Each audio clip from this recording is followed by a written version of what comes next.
What's up, guys? It's Murphy Philosophy here. I haven't made a video in a while because I've been busy as all get out, but have a little time today, so I thought I'd make something. So, you bought a new Glock. Now what? What do you do? How do you figure this out? So, I'm going to walk you through kind of the things that I do every time I get a new Glock. Some of these things apply to any new pistol that I get. Some of them are Glock specific. So what I have here is a new Glock 17, okay, just got this a couple days ago. So I've already gone through all this stuff with this gun, but I'm going to go ahead and go through it again so that y'all can see what I do and kind of how I set up my Glocks when I first get them and kind of what are the important things and what you should do. So Glocks have been out for a long time. And a lot of people use Glocks. I mean, it's super popular. The 19, the 17, great guns. I've used Glocks for a long time. So with that, you would think that a lot of people kind of know the ins and outs of Glocks and kind of what to do and all that kind of stuff. But I can tell you from experience, that's not the case. I still have Glocks that show up to the range during classes that are too dry, some that are too lubed, some that are lubed in the wrong way, some that are not set up properly. I've seen all kinds of issues with Glocks, and most of them are, or actually all of them pretty much, are user induced, right? They're improper cleaning or something like that. So anyway, let's get right into it. You bought a new Glock, what do? Well, the first thing that you need to do, and I know some of you out there are probably going to roll your eyes, but this is the first thing you need to do. Go through the instruction manual, okay? Read the instruction manual. I know guys that have carried Glocks for a long time and for years, and they've shot them, and they still don't know how to properly clean and lube their gun. I had one officer show up to the range one time, and he drew his duty gun out, and we were going to shoot duty ammo for a qual. Drew his pistol out. It was a Glock 17. Click. Tap rack. Live round shot out. Click. Tap rack. Click. Tap rack. Boom. Finally, on the third attempt, actually the fourth attempt, the gun actually went off. Well, that was because he did not maintain his Glock appropriately. He was putting oil places that didn't need to go, and he had a lot of built up carbon and stuff in the firing pin channel and in the firing pin hole where it goes. And that gum in that is what actually stopped the firing pin from hitting the bullet. So this idea that Glocks will run no matter what and you can do anything you want to them is simply not true. I've seen Glocks jam. I've seen Glocks fail to fire. I've seen all that kind of stuff over the years. So if you don't maintain the pistol right, it isn't going to work. I don't care what gun it is. And Glocks are amazing. We all love our Glocks, but you have to do them right. Otherwise, they're going to do you dirty. So the first thing you need to do is read the instruction manual.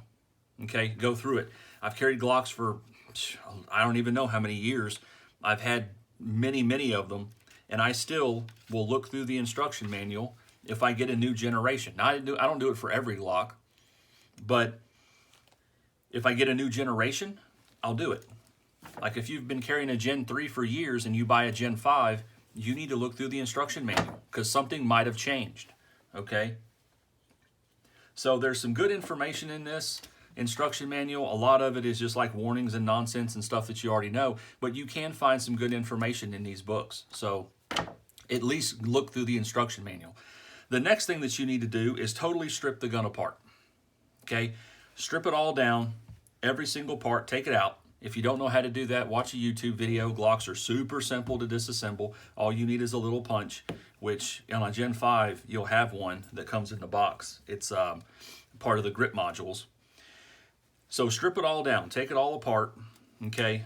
Take everything apart, and you're going to clean the gun. That's why you want to do this. You want to wipe out any kind of packing grease or whatever else that's in the gun. So when it comes to guns, and this is all guns, when they ship from the factory, they are put together and lubed for shipping and storage. So anyone who has stored firearms for long periods of time will tell you that when you lube a gun for storage, it's very different than lubing a gun for use. Okay? It is not the same thing.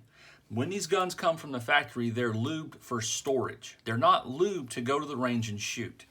One of the most cringe things that's on the internet that I see all the time are guys buying a brand new gun. They take it to the range and they'll put 1,000 rounds through it, and they'll be all like, oh, look, yeah, 1,000 rounds. I haven't even cleaned this gun. I haven't even lubed it, nothing. It's right out of the box. And that is the dumbest thing that you can do. That's just stupid.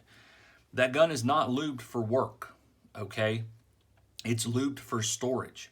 And so you need to take the gun apart and clean it. Wipe all that old oil off, clean it. Some guns are shot from the factory and the barrels aren't cleaned before they're shipped. I've seen that happen.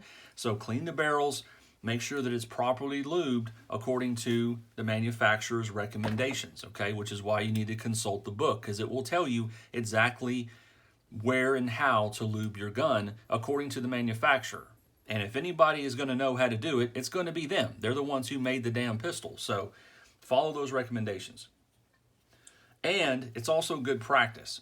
If you have a new gun that you've never owned before, like maybe you've never owned a Glock, then taking it apart is good practice. You're going to be able to see the parts and how the parts work and how the parts are supposed to look and all that kind of stuff. And it's something that you're going to have to do periodically, right? Every however many thousand rounds, you're going to need to totally strip and clean the pistol anyway. So go ahead and get a rep in on disassembling your gun so you know how it works and you know how to do it, and get all that grease and packing oil and all that kind of stuff out of the gun, because it's not designed to shoot that way. Every book that I've ever seen, and I actually read the instruction manuals, even though I've been doing this for 20 years, I still read the instruction manuals, and every single instruction manual I've ever read tells you to strip and clean the gun and re-oil before you go to the range and shoot it. Every single one. There's a reason for that, guys. These things are greased and lubed to pack. This thing is going to go to ship from the manufacturer, and it's going to go to a wholesaler, and it's going to sit on the shelf for months or even a year or longer before a retailer buys it. Then once it gets to the gun shop, it's going to sit there for months or a year or however long. Okay, so the manufacturers of these guns know that. They know they're going to just sit in a box for a long period of time before they're actually bought and used. So that's why they grease and oil them for long-term storage, not for use, okay? Anyway, so that's that. So once you get your gun apart, the instruction manual will tell you how to do that. I've farther disassembled my gun, as you see here. So once you get it all cleaned up, lubed up, put it back together and all that kind of stuff, then you go to the range and shoot it, right? So a word on break-in periods before I go into the specifics here. Every gun has a break-in period. Every single one. There's a fallacy floating around in the gun community that some guns don't have break-in periods. That is false. Every single gun has a break-in period. And I think the reason that there's kind of a disconnect on that is because people misunderstand what a break-in period is, okay? What a break-in period is not the period of time or the number of rounds a gun has to shoot before it becomes reliable. That's not what a break-in period is. Sometimes that is the case, but not always. But that's not really what a break-in period is. What a break-in period is the time where the gun cycles and moves and all the parts kind of meld together. So all these parts were brand new when they were put in this gun. And every gun is a little bit different on a microscopic level, even if it's exactly the same gun. So all these parts, when the gun is shot and the gun is cycled, the parts are going to move in certain ways. They're going to rub against each other in certain specific ways. And when that occurs, through a few hundred rounds or whatever, those parts are going to kind of meld to each other a little bit. Okay, if that makes sense. And you're going to find the trigger. That's why the trigger typically lightens up. The gun will also become more accurate because you're going to get some brass in the barrel. copper in the barrel. Sorry, copper. So which will tighten it up a little bit. So all these things will happen, and the gun should, over this period of time, get a little bit more accurate. The parts will rub together and kind of gel together, and the gun will kind of, get to the point where it's smoother and broken in, and the parts are all working together the way that they should. Okay, that's what a break-in period is, and every single gun has that. Okay, Glocks have a break-in period. Berettas, Colts, Kimbers, AR-15s, it doesn't matter. They all have a break-in period, okay? So when you're going through your break-in period and you're putting your first few hundred rounds through the gun, you need to make sure the gun is taken care of. It's properly lubed. Everything is good on it. Again, cringy stuff, guys taking guns to the range and they haven't cleaned them or anything and they just shoot them, and it's cringe. That's not the way that you treat a tool that you're going to depend on to save your life, okay? You want to set this tool up for success, and you want this thing to work in all conditions and work 100% of the time. This is a tool you're going to bet your life on and your family's lives on. So don't be stupid with it. Treat it right. This is probably one of the reasons that in all the training classes that I've been to and all the tens or hundreds of thousands of rounds that I've shot over the years, I've never had a gun go down. Not one single time have I had any of my guns go down on the range during a class. Not one time. In fact, I've never had a malfunction on any of my guns in any of the classes or anything that I've been to. Not rifles, not pistols, nothing. And I attribute that to the maintenance that I do on my guns and setting them up for success from the get-go. So how do we do this? So Glock-specific stuff. All right, you have your new Glock, you've broken it down, you've cleaned it. Now what? Well, you're going to put it back together and lube it to the manufacturer's specs, okay? So this one's already been lubed, so I'm not going to put any oil in the slide or the barrel. I'm not going to do that. We're going to focus on the frame. So on this is copper-based anti-seize. This is Loctite LB8008 C5A. This is the stuff that Glock puts in their guns in the factory, okay? This is anti-seize. It's rated to 1800 degrees, and this is the special copper goop that you're going to see in your gun. Now, some people online, it's ridiculous, but they say you shouldn't really use stuff like this because it works as lapping compound, right? So it's basically kind of gritty, and it'll rub parts together and it'll wear out your parts. That's not true. This isn't gritty at all. This is anti-seize. It's not lapping compound. It's not going to do that. People lose their minds because there's a little bit of graphite in it and some copper stuff in it, and they're like, well, those molecules are going to rub and it's going to... No, that's not true. That is not true. I've heard guys post online really science-y kind of words trying to illustrate the point that this is more like lapping compound. It's not lapping compound. I've used lapping compound, not on guns, but this is not lapping compound. It is simply anti-seize. There's nothing in this that's going to wear your parts out. Absolutely nothing. Okay, that is fake crap. So, a word on grease for guns or rifles. Okay, they don't need grease. There's very, very, very few things that you need to put grease on. And so I'm going to give you the real general skinny on grease versus oil. So without getting all into the weeds and getting super complicated and technical, I'm just going to put it real simple, okay? Oil is for fast-moving parts. Grease is for slow-moving parts. Okay? Simple. So if there's anything on your gun that is a fast-moving part, like the slide, right? When the gun fires, that slide cycles really, really quickly, right? Fast-moving, oil. Okay? If you have slow-moving parts that aren't going to move very fast, grease. You can use grease if you want to. You don't have to, but if you want to. So I'm going to show you where I put this on my gun, and there's only one place I put this, and how I kind of lube my Glocks up real quick. So here's the trigger bar right here, and here's the ejector housing and return trigger spring and all that. All right, so this is the part that just falls out of your gun. So what I'm going to do is take some of this nice copper stuff here, and I'm going to put a nice generous dab on the underside right over here, okay? Right on the underside. This part is the part that rubs against the connector, by the way. So I'm going to put a nice little dollop right there, okay? This already has some inside, as you can see, okay? But, so I'm not going to worry about that. So I'm going to put that right there.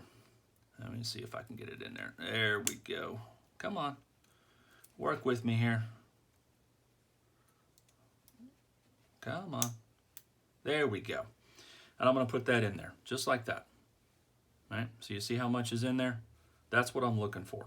Now once that is accomplished, get in there. I'm going to stick this back in the gun. That's kind of hard to do. There we go. I'm going to put that back in there just like that. Okay? And that's it. Now, since I've greased this, I don't need to do anything else with this. And this is one of the reasons I do it. This will keep this area well greased. These are all slow moving parts. They only move as fast as you pull the trigger, which is not very fast. Okay, not nearly as fast as how the slide cycles. So these are slow moving parts. So by greasing this up, whenever I go to clean my gun, my Glock, I don't have to worry about lubing this area. All I have to worry about lubing is the barrel and the slide rails, and that's it. Okay, so this part, just I leave it alone. I'll take this grease out and re-grease it about every 1,000 to 2,000 rounds, and that's it. That's all I got to do. So now I'm going to drop my deal back in there and get this put back together. Put that in there like that. That down. All right.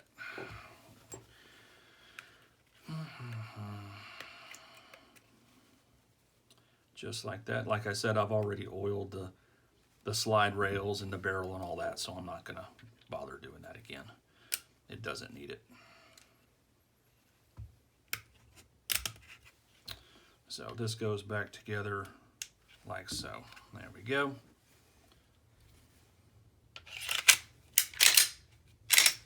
All right. Good to go. Now, modifications to your Glock. And how do you do the rest of this?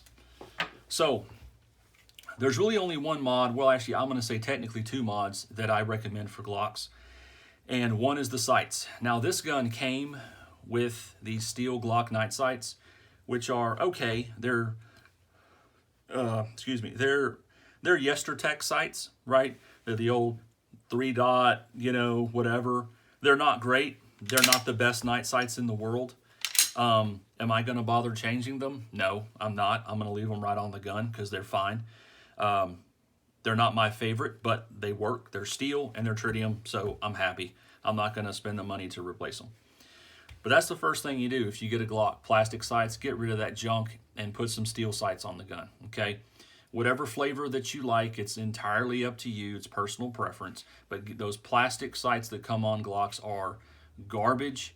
Get rid of them and get you some good sights that are on there. Glock sights are cheap, especially night sights. You can get them for under $100 from a lot of different places, which back in the day used to be unheard of. Like you couldn't touch night sights for under $100. But technology and all that. So that's the first thing. Second thing is what I do, and some people don't have this problem, but I think a majority of people do, is the Glock bump, right? Everyone familiar with Glocks is familiar with the Glock bump that's right there. Well, it was right there. So what I have to do is I got to take the Glock bump out, okay? If I don't take out the Glock bump, I'll get Glock knuckle, right? So the problem with the Glock bump is when you grip the gun, that little bump is right there. It's right there, and it hits your knuckle when you hold the gun. And so your knuckle really takes a beating from that. It's very uncomfortable. I had to clear a large building one day. It took over an hour and with my handgun, and it was a bone stock Gen 3 Glock 17. By the time I was done, the knuckle here on my hand was like swollen and red and sore from that Glock bump. I mean, it really gets me. So the only kind of mod I do to the gun is that. I get my Dremel and some sandpaper. I've done it many times, so I'm pretty good at it. And I just take the Glock bump out, as you see. That's all I do. Okay, I just take it out and smooth it over with some 400 grit sandpaper, and that's it. And that totally changes how the gun feels in my hand. It is so much better. I don't know why Glock keeps that bump in there. I have no idea. It doesn't make sense to me. This is a far, far better geometry for a trigger, in my opinion. So I got to take the Glock bump out. If you don't have to, then don't worry about it. Personal preference. After that, the gun's clean, the gun's lubed, you're ready to go. Now go to the range and just shoot the hell out of it. That's all you got to do. There's nothing more, there's nothing magical, there's nothing more to it. Just shoot the gun, okay? Through the rounds you put through it and dry fire and all that, the trigger will smooth up, it'll lighten up a little bit, you'll get to know the gun better, and you'll be a better shooter because you put rounds down through the down range with the gun. So take it to the range and shoot it. If you haven't gotten formal firearms training, go take a class from someone who knows what they're doing. But just shoot the gun, right? Just shoot it. Just put hundreds and hundreds of rounds through it, and it'll break in, it'll wear in, and that's all you need to do to Glocks, really. Very simple. It's not a big deal. But keep them cleaned and lubed in the correct way. Follow the instructions. I recommend the Loctite, the anti-seize on the trigger bar and all that stuff back here where I put it. Other than that, I just use regular CLP on the slide rails in the barrel. It works great. I've never had an issue, and I've been doing that for a long, long time. And yeah, so that's your Glock. That's what I do every time I get a new Glock pistol. This is what I do to it. Okay, strip it down, take off the Glock knuckle, put some sights on it, lube it up, goop it up the way that it should be, and then take it to the range and shoot the piss out of it. That's all I do. So anyway, that's my little spiel on Glocks, guys. I hope y'all got something out of it and had us kind of set up a new gun, and the things that I do that I found that work very, very well. And so that's what I recommend. Anyway, guys, thanks for watching. It's Murphy signing off.